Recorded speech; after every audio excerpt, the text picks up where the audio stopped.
우리가 이제 무역영어라는 과목을 시작을 해야 됩니다, 여러분들.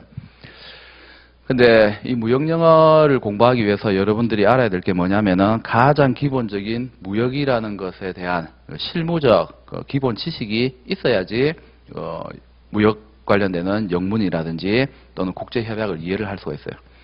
그래서 실무적인 내용을 먼저 기본적인 사항을 학습을 하도록 하겠습니다. 그래서 아마 많이 걸리면은 한 8회 정도 소요가 될 거예요. 8회 정도 소요가 될 거고. 그리고 이제 우리가 결국은 나중에 2차에서도 또 여러분들이 무역 실무를 공부를 해야 되기 때문에 이제 기본적인 내용이라고 생각을 하시면 돼요. 그리고 관세사로서 알아야 되는 가장 기초적인 소양이라고 생각을 하시면 됩니다. 요 내용을 이해를 하실 때 이제 보면 무역 관련 용어들이 여러분들 보시게 되면은 교재에 전부 가로쳐가지고 영어로 다 나와 있어요. 그거를 여러분들이 외우셔야 돼요. 무역 영어를 공부를 하는데 영어 단어를 안 외웁니다. 그건 문제가 있어요. 문제가. 그리고 1권 책 제일 마지막에 보면은 무역 영어 단어 수거라는 파트가 있습니다. 그거를 여러분들이 날을 정해서 꾸준하게 외우셔야 돼요. 그리고 무역 실무 용어 해설이 나옵니다. 그 무역 실무 용어 해설도 여러분들이 틈틈이 익히셔야 됩니다. 앞으로 이제 계속해서 쓸 용어들이에요. 그게 이제 우리 무역 영어 파트에서만 쓰는 게 아니고 관세사 관련되는 시험 과목에서 기본적으로 이제 우리가 알아야 되는 이제 용어들도 많이 있어요. 특히 이제 관세법이나 이런 데도 이제 그런 용어들이 많이 나옵니다. 그래서 여러분들이 그런 용어 같은 거는 따로 강의를 해드릴 수가 없어요. 단어를 따로 어떻게 강의를 해요, 그죠?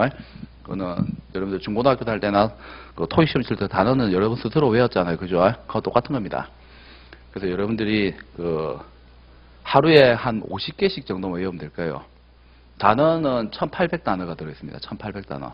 하루에 50개씩 하면 금방 다 외워요. 금방 다 외웁니다. 그리고 이미 알고 있는 단어들도 있고.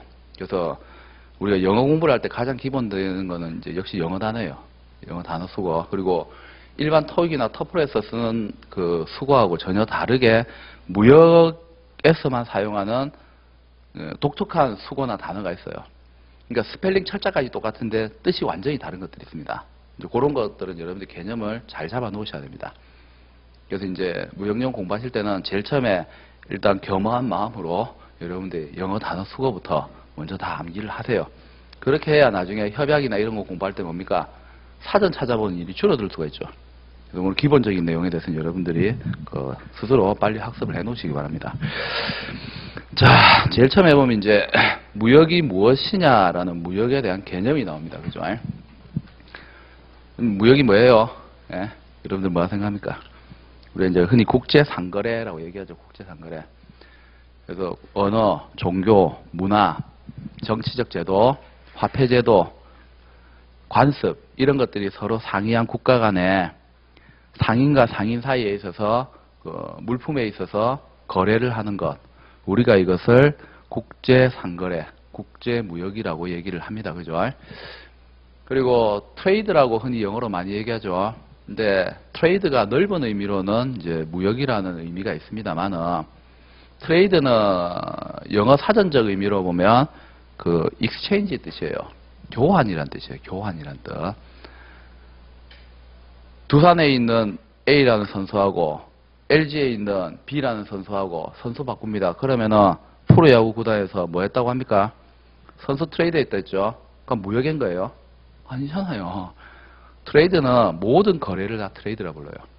그러니까 우리가 상거래와 관련돼서 트레이드는 이제 국제 상거래가 있고 국내 상거래가 있습니다. 국제 상거래가 우리가 얘기하는 무역이에요. 국내 상거래는 흔히 얘기하는 우리 유통을 포함한 일반 물류적인 흐름에 있어서의 교환을 우리가 국내 상거래라고 얘기합니다.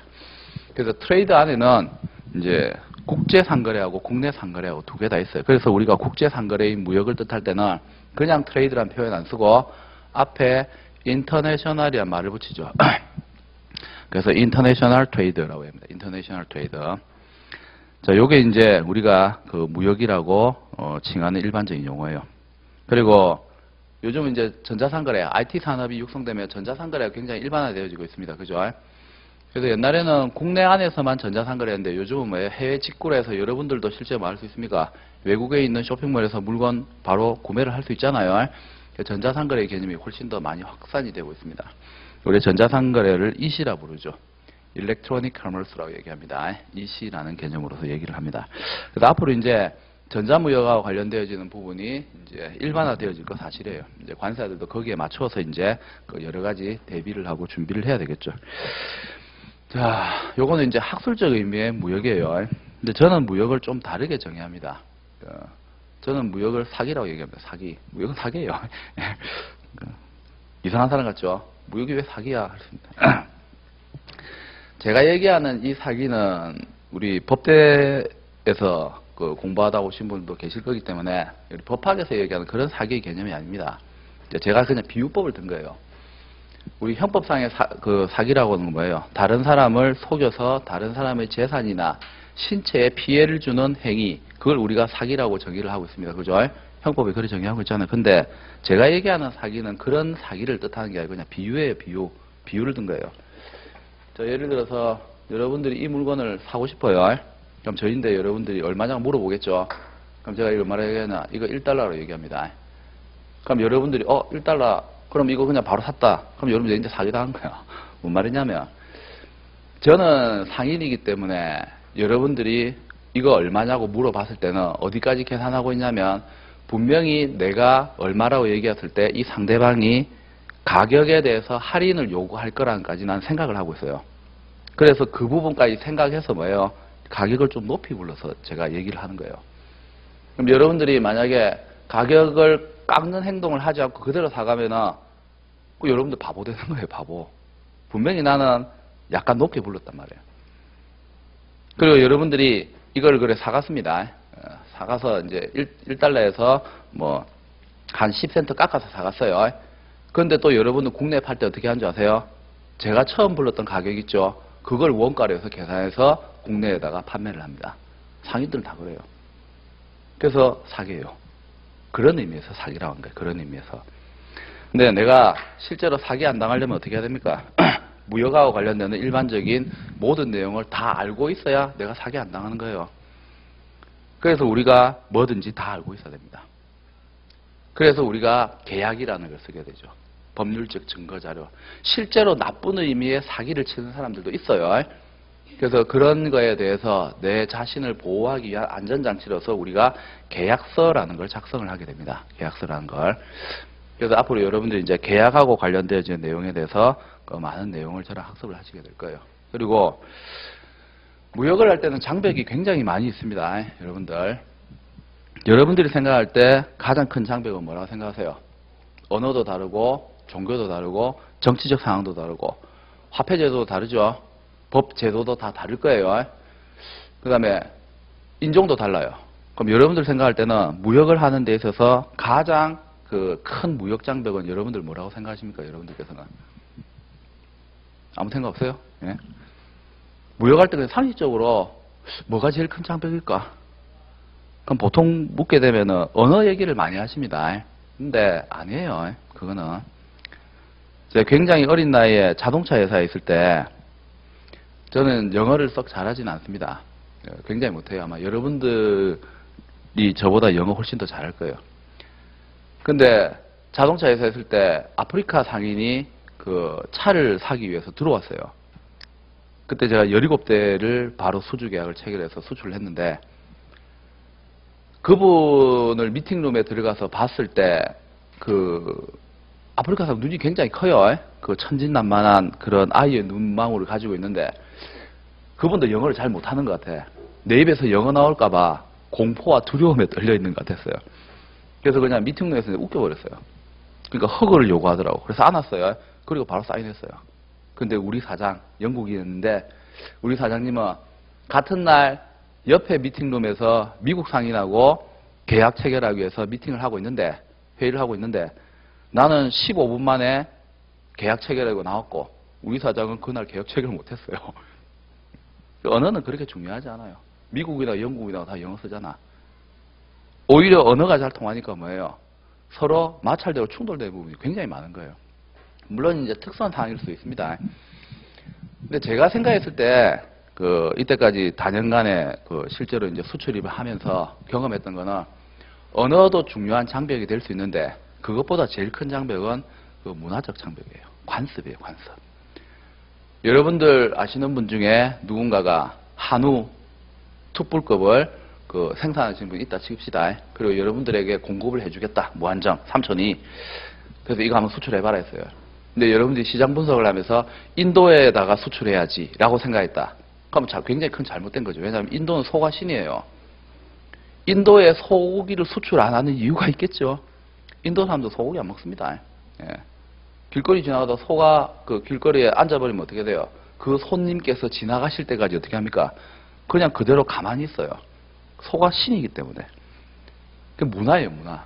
문화는 우리가 어떠한 방식으로 이해하려고 할 수도 없고 그 관습을 어떻게 강력하게 정치적 힘으로 깨뜨릴 수도 없습니다. 무역하는데 제일 큰 장벽은 관습입니다. 관습. 문화에 특히 문화. 음식 문화나 이런 것 같은 경우에는 우리가 뛰어넘을 수 없는 장벽이에요. 이제 좀 있으면은 복날이죠. 그럼 여러분들 그러면 멍멍탕 드시죠? 드시잖아요. 아이고, 이 학생들 안 먹는 것처럼 하지 마라. 수육까지 먹는 거 다 알고 있는데. 프랑스 사람 우리나라도 사람 보고 뭐랬어요? 옛날에 미개인이랬죠. 근데 프랑스 사람은 말고기 먹어요. 우리 이해 안 되잖아. 똑같은 개념이에요. 똑같은 개념. 그런 문화라고 하는 관습은 깨트릴 수가 없는 거예요. 그래서 무역의 장벽 중에 가장 큰 거는 여러 가지가 있을 수 있는데 제일 큰 거는 문화입니다. 문화. 실제로 우리나라 모 큰 기업에서 이 문화적 차이를 이해를 잘못해가지고 크게 실수를 해서 굉장히 큰 타격을 입었던 회사도 있어요. 제가 어느 회사라고는 얘기를 못 해드리겠습니다. 우리나라에서 5손가락에 드는 큰 그룹 중에 한 개예요. 인도 쪽하고 할 때 문제가 터진 일이 있습니다. 그 소고기 때문에 터진 사건이에요, 그게. 문화라고 하는 힘은 우리가 이제 깨트릴 수 없는 어떤 한계의 큰 장벽이라고 볼 수 있어요.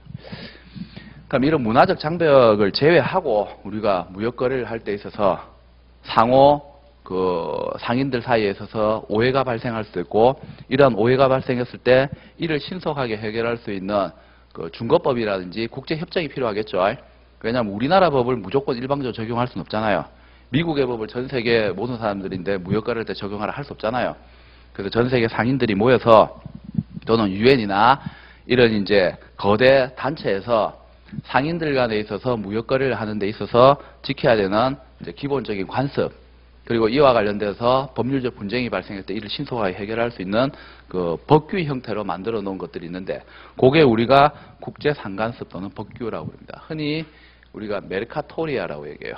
메르카토리아.